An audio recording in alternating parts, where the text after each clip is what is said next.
Hello साथियों, स्वागत है आप सभी का हमारे चैनल अप्लाइड साइंस सॉल्यूशन पे। होप आप सभी काफ़ी अच्छे होंगे।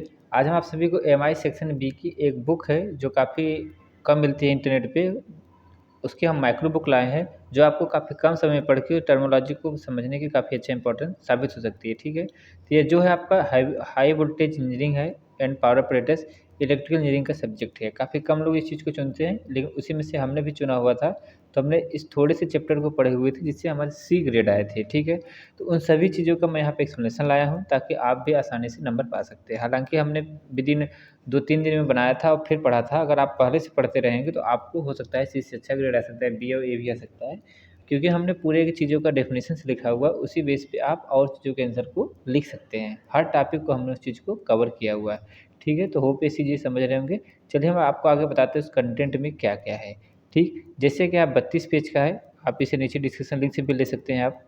अब क्या है कि इस चैप्टर को मैंने बनाया हुआ खुद से, तो इसमें आईए का कोई इसमें हाथ नहीं, हाँ, सिलेबस उसका हमने लिया हुआ है। 2 पार्ट है, इंडिकेटिव पार्ट है इसमें, दूसरा डेफिनेशन सभी का लिखा हुआ है। ओके, इंस्टामोजो पे हमारा जो दूसरा पेज है, आप वहाँ से इस चीज़ को पीडीएफ ले सकते हैं, नहीं तो आप ये इसे पूरा पढ़ सकते हैं जिस तरीके से हम आपको दिखाएँगे। ओके, तो जैसे है कि हमने यह कि जो ग्रुप का होता है, ग्रुप ए, ग्रुप बी, उसमें क्या होता है, मेन टॉपिक है और सब टॉपिक है। इन दोनों को हमने डिवाइड किया हुआ है आसानी से, ताकि आप इस चीज़ को क्या है समझ सकें। ठीक, उसी तरीके से सेक्शन बी में मेन टॉपिक, उसका सब डिवाइडेड टॉपिक सिलेबस के आधार पे सेग्रीगेट कर लिया है, ताकि आप समझ सकें कि मेन टॉपिक क्या है, उसके सब टॉपिक क्या है। जैसे सोलर है, तो सोलर तो एक सोलर शब्द होता है, लेकिन उसके अंदर की कितनी टर्मिनोलॉजी है उसको समझना है। उस तरीके से जैसे विंड है, तो विंड तो होती है, उसकी कितनी टर्मिनोलॉजी समझना है। इस तरीके की चीज़ों को हमने पूरा सेग्रीगेट किया हुआ है। बहुत 32 पेज का है, बहुत ज़्यादा कुछ नहीं है। अगर आप पढ़ोगे तो आपका आसानी से बेहतरीन संभव रहेगा। जैसे आपको बताते हैं एनर्जी सिस्टम इलेक्ट्रिकल इंजीनियरिंग का है। आपको ये बताते हैं, आपको सारे इंडिकेटिव सिलेबस टॉपिक उसका डेफिनेशन लिखे। जैसे सोर्स ऑफ एनर्जी क्या होता है? सोर्स ऑफ एनर्जी क्या होता है कि जितने भी प्रकार के हमारे सोर्सेज हैं, जैसे नेचुरल गैस, ऑयल, कोयल, नेचुरल, इन सभी चीज़ों का क्या है, कन्वर्जन एनर्जी जो होती है वो सोर्स एनर्जी कहलाती है। ठीक, इस तरीके के सारे टॉपिक का डेफिनेशन लिखा गया। आप कम से कम अगर इतना भी याद करते हैं तो आपके अच्छे नंबर आने की पूरी संभावना बनी रहेगी। जैसे फोसिल फ्यूल क्या होता है? Fossil fuel including coal, oil and natural gases. Okay, इस तरीके से सारी चीज़ें यहाँ पे इंपॉर्टेंट दिया गया है। अब मैं स्क्रॉल कर देता हूँ, आप स्टॉप करके इस चीज़ों को पूरा डेफिनेशन लिख लेंगे काफ़ी अच्छे से।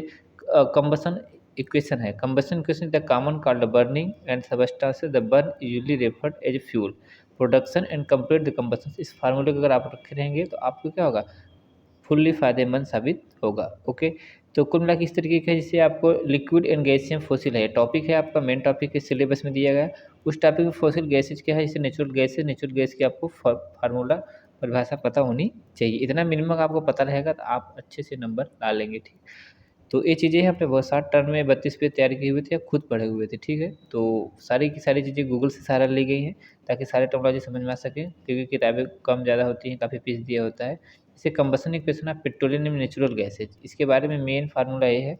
अगर डेफिनेशन से हैं इस तरीके से आप लिखते जाएँगे तो आप एक बार प्रैक्टिस कर लेंगे, खुद से पेन से उतार लेंगे तो काफ़ी अच्छा रहेगा। जैसे use of natural gas, home heating through natural gas furnace, warming water is not hot water heater, cooking food, process gas burning, operating gas fireplace, इन सभी जगहों पे क्या होता है, इसका यूज किया जाता है। तो इस तरीके से आप इसे पूरा पॉज करके आराम से इसे आप नोट कर डाउनलोड कर लीजिए, या पीडीएफ आप नीचे डिस्क्रिप्शन से देख सकते हैं।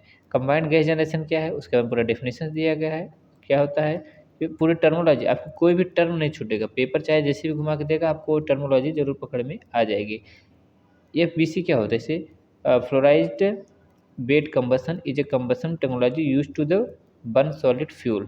ओके, अगर दूसरे शब्द से in fluid based combustion rapid mixing ensures uniformity of the temperature. Okay, तो ये तरीके हैं, आप इस तरीके से सारी चीज़ों को समझते जाएंगे तो आपको बेहद आसानी होगी। ठीक, तो जैसे मान लीजिए फर्टाइल आइसोटॉप्स है, तो अब क्या, fertile material the material that although not is self fissionable by thermal neutrons can be converted into the fissile material neutrons observer and subsequence the sequency. तो इसमें किसी भी टॉपिक को, आइए किसी भी टॉपिक को छोड़ा नहीं गया है। हर चीज़ों को आपको 5 से 10 लाइन की डेफिनेशन जरूर मिलेंगी, क्योंकि हाई वोल्टेज रीडिंग क्या है, इसमें डेफिनेशन से जुड़े ज़्यादा सवाल आते हैं, न्यूमेरिकल कम रहते हैं। तो इन सब चीज़ों को ध्यान में रखते हुए हमने इस चीज़ को प्रिपेयर किया हुआ था। खुद के एक्सेल तैयार है, सारे टॉपिकों पे कोशिश किया था, तो 32 पेज में है। एनर्जी इक्वेशन क्या होता है, जैसे एनर्जी इक्वेशन कहते हैं energy equal to power into समय, बट इतने लिखने से काम नहीं चलेगा, आपको कुछ और चीज़ें लिखनी होगी। जैसे energy equation represent the conservation of the energy of a float element, the left side of the represent the rate of the change of internal energy A float mechanism, and there is a time component, a space component which because the flow element and the consider is moving। इस तरीके से चीज़ें लिखने तो आपको number मिलेंगे। Power equation क्या होता है, W by T energy by समय होता है। वाटर हेट क्या होता है, उस तरीके से आप अगर सटीक आंसर पता रहेगा, सटीक डेफिनेशन देगी तो आप उसको सटीक तरीके से लिख लेंगे। तो ऐसे हर टर्मोलॉजी को यहाँ पे हमने आपको यहाँ दिखाया है, तो आप इसे पॉज करिए और नोट करिए तो ज़्यादा अच्छा रहेगा। आप पीडीएफ देखते हैं तो पीडीएफ, हाँ एनर्जी ऑडिट क्या होता है, energy audit is the inspection of the survey and analysis of energy flow of energy conservation in a building, it may included process system reduce the energy into the system without negative affect of the output. Okay, इस तरीके से तो आपको total आपका section एक complete हो जाएगा energy audit तक। ओके, अब based on the criteria the industrial energy audit and it's self can classified into two types, preliminary energy audit okay, ये है। तो अब आते हैं ग्रुप बी में। ग्रुप बी में देखेंगे क्या है कि आप एमआई का पेपर दे रहे होंगे, समझ रहे होंगे कि ये क्या होता है, कंप्लीट ऐसी चीज़ होती है, दो किताबों का मिक्सअप होता है लगभग, ठीक है। तीन तरीके से क्या है, अब ग्रुप बी है तो ग्रुप में भी अलग टॉपिक होते हैं, तो इस तरीके से आप दिया है जैसे different form of non conventional energy, कितने प्रकार की नॉन कन्वेंशनल एनर्जी होते हैं, जैसे solar energy, wind energy, tidal energy, geothermal energy और बायोमास एनर्जी। इस तरीके के नॉन रिन्यूएबल एनर्जी क्या क्या होते हैं, जैसे कोयला, नेचुरल गैस, ऑयल और न्यूक्लियर गैस, ठीक। इस तरीके से सोलर एनर्जी क्या है, transformation of the heat, solar energy the transformation of the heat, the energy that comes from the sun, it they used thousand of year in the many ways and the all of the world the oldest use of the solar energy is the heating, cooking and drying। इस तरीके से wind energy की परिभाषा दिया गया है। तो आपको बखूबी से सारी चीज़ें मिल रही हैं। जियो थर्मल एनर्जी तो समझने को आप यहाँ से भी समझ सकते हैं, लेकिन क्या है, आप इसको अगर डेफिनेशन लिखे रहेंगे तो आप ज़्यादा चीज़ें समझ पाएंगे, अपने आप को ज़्यादा एक्सप्लोर कर पाएंगे। Geothermal energy the type of renewable energy that taken the from the earth core, it comes from heat generated during the original formation of the planets and radioactive decay of the materials। Okay, ocean energy दिया गया है, biomass energy इसी तरीके से दिया गया है।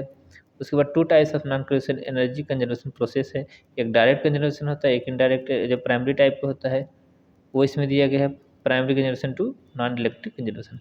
Photovoltaic cell सबसे इंपॉर्टेंट सवाल होता है, क्वेश्चन से पूछा था, photovoltaic the conservation of the light into the electricity semiconductor material.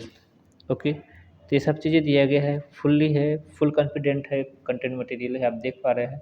अपने बुक से मिला लीजिएगा सिलेबस में, क्योंकि सारे शब्दों को हमने यहाँ पे पहले निचोड़ा है, सेग्रीगेट किया है, फिर यहाँ बनाया। सोलर थर्मल एनर्जी है the conservation of radiant energy from sun into the heat, ये तो दिए। विंड टर्बाइन है, ओशियन थर्मल एनर्जी है, टीडल एनर्जी है, हर एनर्जी का डेफिनेशन है, टेरेस्ट्रियल सोलर रेडिएशन है के बारे में दिया गया है। ओके, तो एक बार ज़रूर लिखिए, आप पीडीएफ को देखने से कुछ नहीं होगा, उस चीज़ को आपको लिखना भी पड़ेगा। जब एक बार लिखोगे तो आपको वो भी लर्निंग आपको जाती है, लिखने से भी आपके माइंड में सेव होती है, ठीक। सोलर एंड यूटिलाइजेशन के दिया गया है। Okay, type of solar collections है, सेलेक्टिव सरफेस है, ये सारी की सारी चीज़ें आपको टर्मिनोलॉजी। पावर जनरेशन है, आप पेपर किसी साल का लीजिए, पिछले 10 साल हो या 20 साल हो, आपको टर्मिनोलॉजी सारी की सारी इस तरीके से मिलेंगी।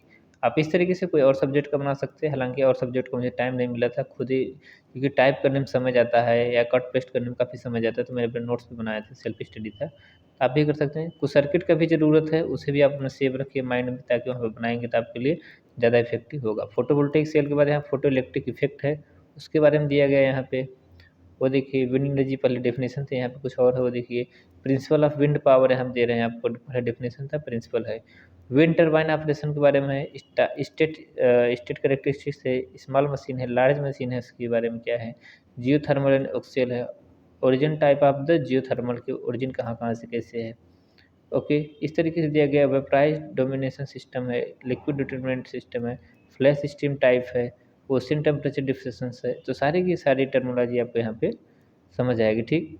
ओशन टेम्परेचर डिफरेंस के बारे में फिगर दिया गया है, आप इंडिकेटिव तरीके से बना सकते हैं, बुक में भी देख लीजिए, गूगल से इमेज डाउनलोड करिए, क्या क्या है, ये सारी की सारी आपको यहाँ पे मिलेगी। तो बहुत ज़्यादा सर्च करने की जरूरत नहीं पड़ेगी, क्योंकि इस पर किताबें का कंटेंट जो एमआई का है इस सब्जेक्ट पे कम है। तो हालांकि इसको हमने बाय मिस्टेक चुन लिया था, फिर भी इस तरीके से हमने पढ़ा तो क्या हुआ, नंबर हमारे आ गए। सोर्स ऑफ वेस्टेज जैसे यहाँ दिया गया है, सिंपल डाइजेस्टेंस है, उसके बाद कंपोजिशन वैल्यू ऑफ बायोमास है, कैलोरीफिक वैल्यू ऑफ बायोगैस है, केमिकल एनर्जी है, principle of electrochemical of operation है, फ्यूल सेल है। फ्यूल सेल जैसे क्या होता है, fuel cell is electrochemical cell that convert the chemical energy of a fuel and oxidize agent into the electricity through a pair of redox reaction. इस तरीके से यहाँ पे दिया गया। तो ऐसी कोई टर्मिनोलॉजी नहीं बचेगी आपकी कि जो आपको ना याद हो, लेकिन इसके लिए आपको लिखना पड़ेगा। पीडीएफ को देखिए, वीडियो को पॉज करके लिखिए या नीचे पीडीएफ डाउनलोड करके चेक करिए। कुछ ना कुछ आपको सेल्फ स्टडी करना पड़ेगा, क्योंकि सेल्फ स्टडी का जो नोट्स होता है वो आपका स्वशास्त्र होता है, तो आपका खुद का हथियार होता है जो लड़ने के लिए आपको वहाँ पे प्रेरित करता है, जो एग्जाम सेंटर में आप लिखेंगे। बाकी दूसरा कोई ऑप्शंस आपके लिए नहीं होते। Energy economic and environmental aspect जरूर से जरूर क्वेश्चन आता है इस पर, उस पर लेख आते हैं या कोई चीज़ है तो आप इतना जो कंटेंट रहेगा आपके लिए पूर्णतः हेल्पफुल साबित होगा। एनर्जी इकोनॉमिक्स क्या है, the field of the study of the human utilisation of energy resources and energy community and consequence of the utilisation. ये चीज़ें आपको एनर्जी ऑडिट होती है। एनर्जी ऑडिट एंड इफेक्ट क्या होता है, ये एयर पॉल्यूशन पे इफेक्ट है, क्लाइमेट चेंज पे इफेक्ट, वाटर पॉल्यूशन पे, थर्मल पे, सोलर, इनसे इफेक्ट का अध्ययन होता है। ओके, तो होप ये सारी चीज़ें आप समझ पा रहे होंगे मैं क्या बताने की कोशिश की। इसी तरीके से आप कोई भी सब्जेक्ट तैयार कर सकते हैं। Okay, nothing is possible in the world because it says the I am possible. Okay, have nice day. आप अपना पेपर अच्छे से लिखिए, फ्यूचर में अच्छा करिए। मिलते हैं किसी और वीडियो में, तब तक के लिए खुश रहिए, मस्त रहिए। हाँ, चैनल पे पहली बार हैं तो सब्सक्राइब जरूर करिए, ताकि आपको और अच्छी से अच्छी जानकारियाँ मिल सके। और टारगेट अगर आपका एमआई सेक्शन बी की इलेक्ट्रिकल इंजीनियरिंग का है तो आपको उम्मीद रखता हूँ कि इस वीडियो में काफ़ी कुछ आपके लिए हेल्पफुल साबित हुई होंगी। ओके, तब तक के लिए बाय बाय।